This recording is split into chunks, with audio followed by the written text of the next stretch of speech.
the heart of Europe's winter, as frost settles on windows and heaters struggle to keep homes warm, a critical question hangs in the air. What if Europe loses one of its most crucial energy suppliers? Imagine this scenario. Qatar, one of Europe's largest suppliers of liquefied natural gas (LNG), suddenly cuts off the taps. This isn't just a headline, it's a catastrophe in the making. But why would Qatar take such drastic action? To understand this, we must delve into the heart of the issue, a conflict over power, pride, and ideology. Qatar, a country that had nearly displaced Russian gas in the European market, has now threatened to halt its LNG supplies to the EU. This isn't merely a matter of economics, this is about respect, sovereignty, and a clash of values. To understand why Qatar is so upset, we need to examine Europe's new directive, the Corporate Sustainability Due Diligence Directive. This rule is not a mere suggestion, it is a demand. According to this directive, any company wishing to do business with the EU must ensure that their supply chains are free of forced labor, environmental damage, and unethical practices. On the surface, this seems noble, even commendable. However, Qatar sees it as Europe overstepping its bounds, dictating how other nations should operate. For Qatar, this directive is more than a business matter, it is a matter of sovereignty. They feel that Europe has no right to impose such regulations on them, questioning why Europe believes it can tell them how to manage their affairs. From Qatar's perspective, they've been operating just fine without Europe's interference. The stakes for Qatar are high. If it refuses to comply with Europe's directive, it risks losing access to one of its largest markets, potentially costing it billions in revenue. While Qatar is a wealthy nation, no one enjoys losing such a large sum. But the financial cost is not the only concern for Qatar. The real issue lies in respect. Qatar fears that if it gives in to Europe's demands, it will set a dangerous precedent. What will come next? More rules, more control, and more interference. Qatar is not willing to let that happen. They argue that if Europe doesn't like how they operate, they may not deserve their gas. To fully grasp the significance of this situation, we need to understand Qatar's rise in the global energy market. Decades ago, Qatar sat on one of the world's largest natural gas reserves.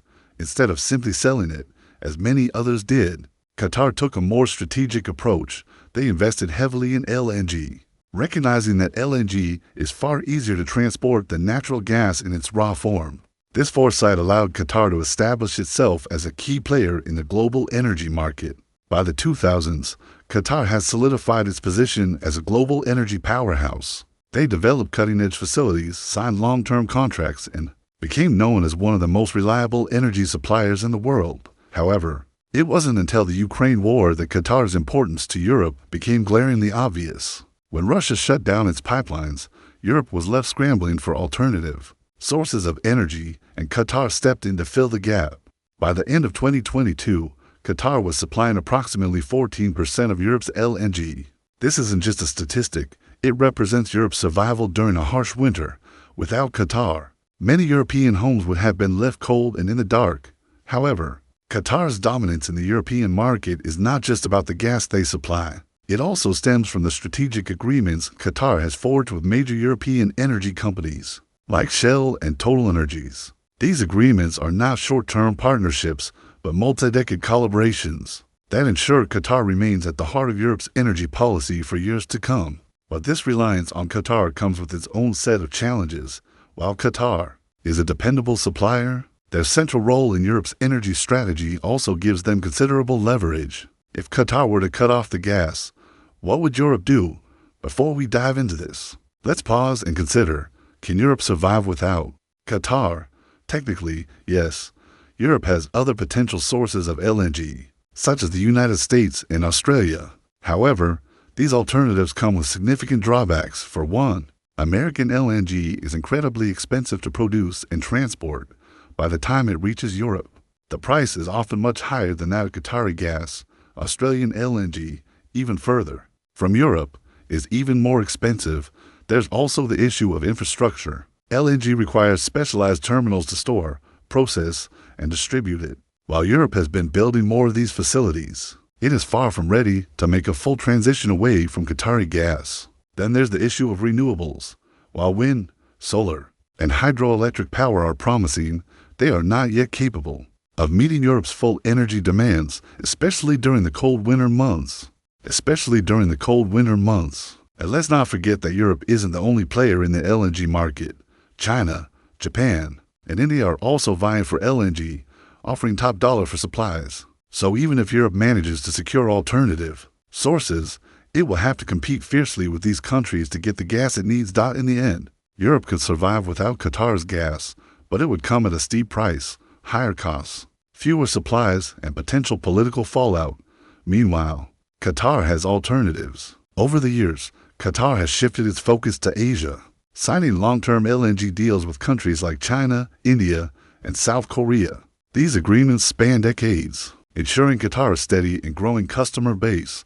So, if Europe decides to push back, Qatar may simply redirect its supplies to Asia. Moreover, Qatar is not standing still. They are ramping up their LNG production with plans to reach 142 million tons per year by 2027.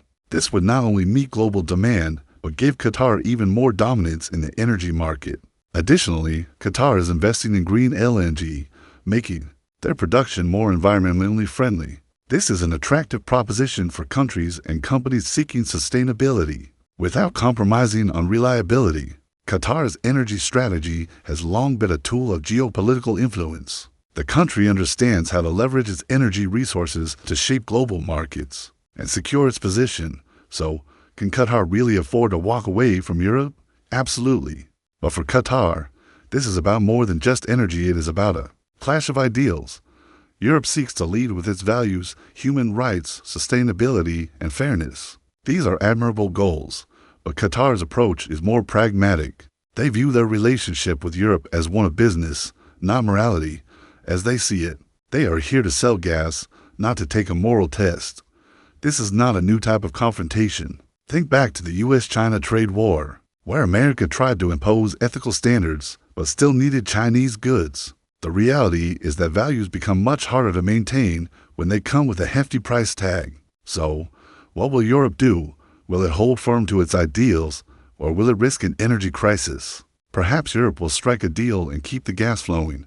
The clock is ticking, and the stakes are high. For Qatar, this moment is an opportunity to demonstrate that it cannot be pushed around. For Europe, it is a test of whether its principles can withstand the harsh realities of geopolitics. Whatever the outcome, one thing is clear: this conflict is about far more than gas.